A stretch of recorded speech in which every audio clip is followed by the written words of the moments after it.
right, Cubs fam, just the other day we ranked the most overrated characters in Star Wars Galaxy of Heroes. Not a controversial video subject at all. I was actually very pleased. Everybody agreed with my list, every single person. And today we're gonna rank the most underrated characters in Star Wars Galaxy of Heroes. We got 5 of them. We got to get right into this. Go ahead and punch it, Chewie.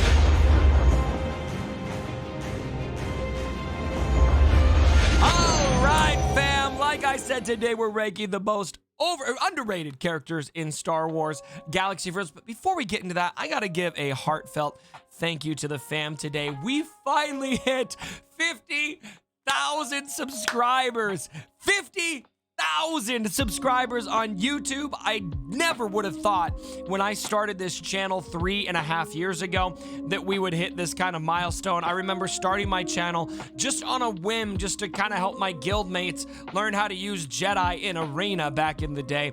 And lo and behold, it's become my whole career, my whole passion, almost the main thing I think about day in and day out, that I'm trying to just put so much energy and effort into. And so I just want to thank you guys so much. Halfway to 100,000. Now, our next goal, of course, we got to get to 100,000. Got to get that silver play button here in the fam. And so we'll be working on that here over the next few years. All right, let's get into the list. First character, Rey Jedi Training. Now, the reason I'm ranking her up here is because I think too many people have slotted her as a secondary offensive character for Grand Arena. And this list is something that I want to emphasize is I'm considering this primarily from a Grand Arena perspective, not from a whole game perspective. There's so many variables there. And also, this isn't meant to be super scientific or anything like that. This is just my subjective anecdotal perspective here. And so with Rey in particular, though, I think a lot of people kind of, tucked her onto the side, using her for offense, but she is a sleeper defensive character that can be very, very good on defense in particular. I actually have gotten tripped up by Rey's, and I think a lot of people will have her at Relic 7, of course, because of you've got some farming priorities where you're going to need to get your Rey up there for several different things. And so Rey, the team in particular that has tripped me up on defense a couple times is Rey Jedi Training with the vets in particular. L337 can slot in very well with Rey too and get that turn meter train rolling with BB-8. Actually, a really nice little duo there is putting BB-8 with L3 and R2-D2 in there. That's a trio, not a duo. I can count. And those 3 droids give so much turn meter to each other because of BB-8's unique ability. And so lots of defensive potential here, and I don't think very many people are really taking full advantage of that. And so that's why I'm putting Rey here at number 1. Jolee Bindo is coming in at number 2.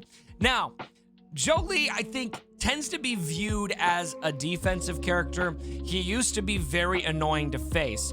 His use in this game has shifted, I think, to a more offensive use in Grand Arena. In particular, I think one of the better areas he's going to fit is against those Grievous teams. And when Grievous teams are very, very solid, you're going to need to have an equally solid Jedi team to handle them.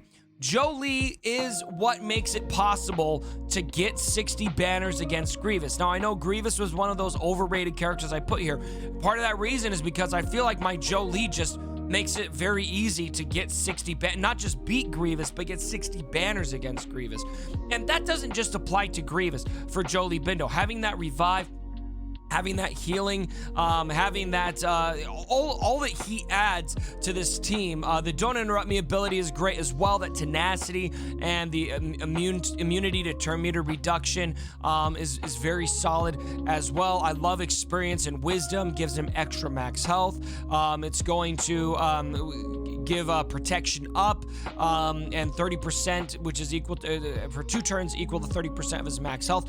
All of these things are banner stealing. And that's what Grand Arena is all about, is finding ways to get high banners, not just get wins. If you're just planning on winning nowadays, it might not be enough if you're in the end game. And so Jolee is your banner savior. Your banner savior, Jolee, on offense in particular. I'm not using him on defense. I use him on offense all the time. and he is very, very frequently helping me get 60 banners. All right, so number 2, Jolie Bindo. Number 3, this boy. This is the opposite of Jolie. Dengar is the banner sniper, and I think people know this, but do you relic him? Do you have him in the relics? I actually kind of wish. I have other priorities, but once I find a lull in my farming, especially once I finish off my SWGoH grind, which I have him unlocked, but it's taking me forever to get him up there. I've only got Dengar at Relic 1. I'd really like to see him at Relic 4 to even Relic 7, frankly, because that grenade roll, that AoE that he dishes off is so effective at ruining momentum for banners. Now, you go up against a good bounty hunter team, and you probably know how to deal with this team, right? But Dengar is going to be stealthed for almost the entire battle. So unless you bring in something very OP, you are living on the edge of Dengar dropping in there and literally stealing 5 banners from you in one single ability. Maybe more, depending on where your health and protection are at. And so Dengar, the banner sniper, in my opinion, one of the best characters to keep in on defense, because it is just going to limit your ability from an offensive perspective to get 60 banners, unless you take something in that can really manage the turn meter of those bounty hunters and not let them get started whatsoever. All right, so Dengar, number 3. Number 4 is veteran Smuggler Han Solo. Now, pairs great with Ray Jedi training from a defensive perspective. I don't know if people appreciate how versatile this character is, though. He's going to work great on defense. He's got a stun. He's got great AoE damage. I've made really good use out of this guy on offense as well. I don't think there's many people that really view him as an asset.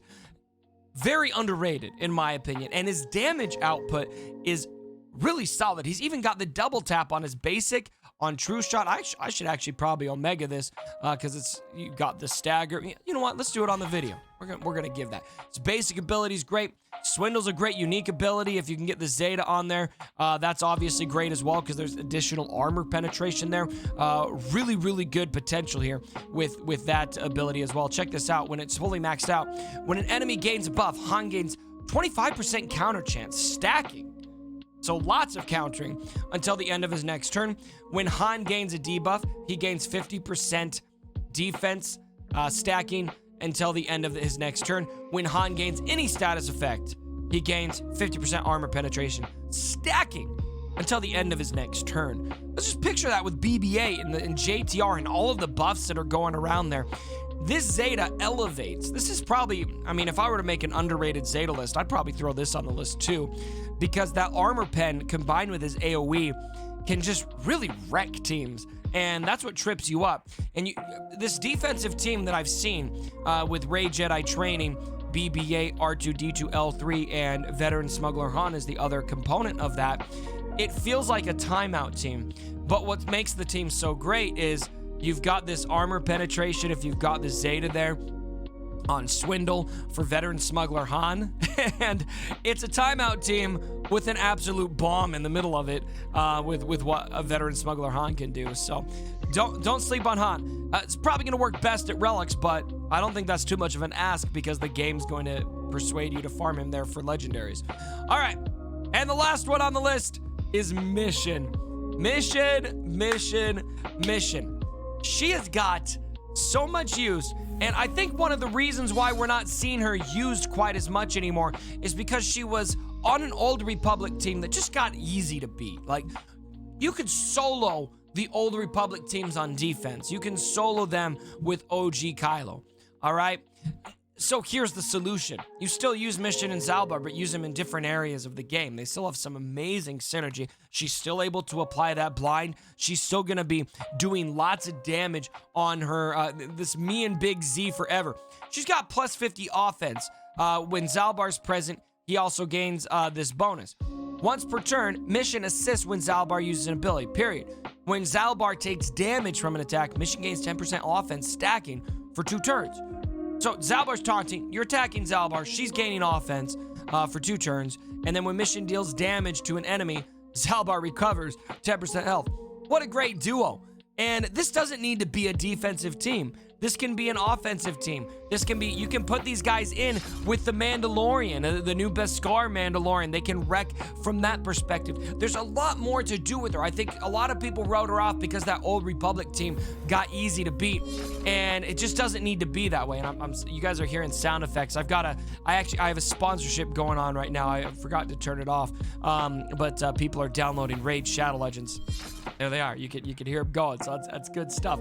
Come over to my Twitch stream. You'll learn more about that. But anyway, don't sleep on Mission. Kind of assuming that is Zalbar. And this is a character where if I could afford to, I'd take her up to Relics because she just really does amazing damage at Relics. And in particular, I think the team that I like to see her with is Beskar Mando now, frankly. So anyway, there's the list of Mission, Vet Smuggler Han, Dengar, Jolie Bindo, and Rey Jedi Training. Who are your most underrated characters in Star Wars Galaxy of Heroes? Let me know down in the comments below. And here we come. We're at the end of 2020, everyone. I hope everyone has a safe, happy holidays, happy new year here coming soon. I might have another video or two before we hit 2021, but if we don't, I'll see you guys in the new year. Love you, fam, and as always, my brothers, don't forget, on shot first.